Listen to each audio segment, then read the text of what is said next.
Xin chào các bạn đã quay trở lại với review 5 phút. Ở cuối tập 5 năm, sau khi chạy thoát khỏi sự tấn công của nam nhân thần bí, Thạch Hạo đang cùng Tiểu Tháp tranh công thì lúc này ý chí từ trên trời giáng lâm xuống, vực chủ vương bàn tay lớn đưa ra chụp về phía Thạch Hạo. Quả bất ngờ, hắn chỉ biết cầu cứu Liễu Thần mà thôi, không chút thừa thãi, hư không phát động, mấy cành liễu óng ánh xuyên tới bao phủ lấy sương mù hỗn độn, chặn lại ý chí trên trời cao kia. Nơi này hoàn toàn diệt vong, mấy cành liễu tuôn ra những ký hiệu lấp lánh hóa thành một luồng sáng xanh lục, xông thẳng lên mây xanh đi vào nơi sâu trong bầu trời, cứ như là hóa thành một luồng pháp chỉ vậy.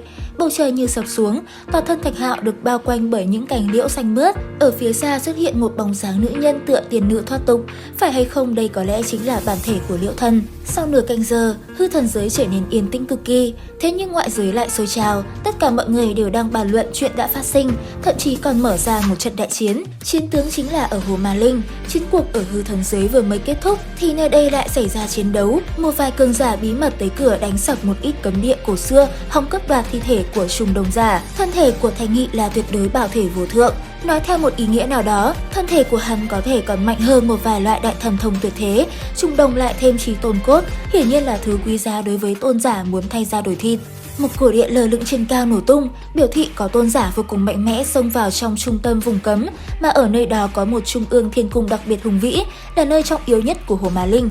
Toàn bộ truyền thừa đều ở nơi đó mà thân thể của Thành Nghị cũng ở nơi đây. Trong lòng mọi người căng thẳng, cô gái này tuyệt đối mạnh mẽ, không phải là hạng nhân vật bình thường. Nếu muốn có thu hoạch ở nơi này thì đây nhất định là một kình địch. Nàng một thân áo xám, tay áo lớn phất phơ che khuất vóc người tuyệt đẹp, mang theo một luồng khí tức thần bí, rất nhanh đem thi thể Thành Nghị rời đi dưới sự ngơ ngác ngỡ ngàng bật ngửa của Hồ Ma Linh cùng tất cả mọi người. Thạch Hạo trở lại thạch thôn, trong chớp mắt tinh thần tiến vào lại cơ thể thì nhằn mặt chịu đựng cơn đau toàn thân.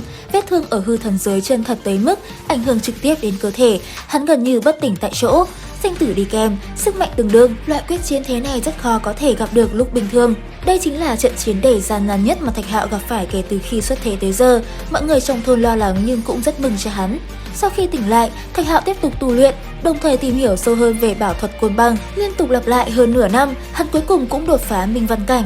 Một tiếng bùm thật lớn vang lên, hắn đã đặt chân vào một thế giới khách. Đến đây, Thạch Hạo đã trở thành vương hầu chân chính, một vị vương 14 tuổi, nếu truyền đi chắc chắn sẽ chấn động thiên hạ. Đây là liệt trận, cảnh giới này rất đặc biệt, vô cùng ảo diệu phiền phức, thu hoạch cuối cùng của mỗi người không giống nhau, người mà hiểu thấu triệt mới có thể cuột khởi.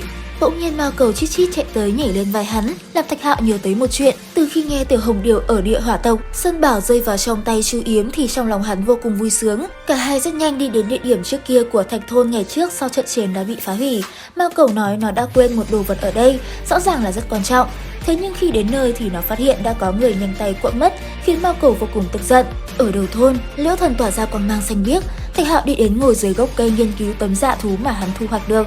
Bỗng nhiên, liễu thụ rung động, khí hỗn độn tỏa ra càng nhiều hơn, lập tức bao phủ nơi đây, đồng thời truyền âm, ngày hoang vực đại loạn còn không xa nữa. Sau chốc lát suy tư thì nó tiếp tục thỉnh giáo Liễu Thần nhiều điều hơn nữa. Kể từ ngày đó, Thạch Hạo càng thêm chuyên tâm vào việc tu hành, nỗ lực tăng lên thực lực của bản thân. Vài loại bảo thuật đều đã được hắn suy diễn tới cực điểm. Nhoáng cái đã qua hơn nửa tháng, rốt cuộc Thạch Hạo cũng đã tỉnh lại.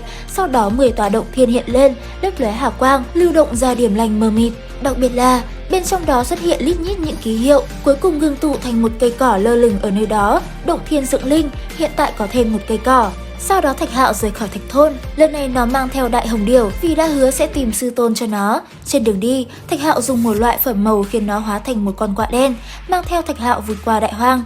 Bọn họ dừng chân tại Hoàng Đô Hỏa Quốc, tìm hiểu một chút, hắn tiến vào một tòa cung điện tráng lệ.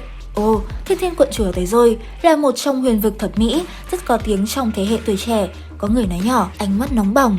Huyền vực, trong mắt Thạch Hạo lóe lên một luồng tinh quang, bởi vì hắn biết được cha mẹ của mình tới từ huyền vực và Tội Phủ cũng đã tới đó để tìm kiếm, vì thế tiến lại gần nàng bắt chuyện.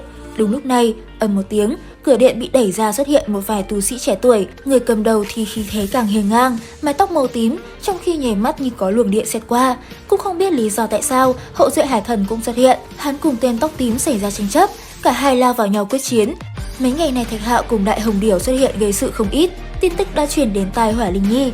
Quen biết hắn khiến gần đây nàng gặp phải vô số phiền phức, gặp lại phải cho tiểu gia hỏa này một trận mới được. Đến đây thì hết tập 56 Thế giới hoàn mỹ. Xin chào và hẹn gặp lại các bạn ở những video tiếp theo.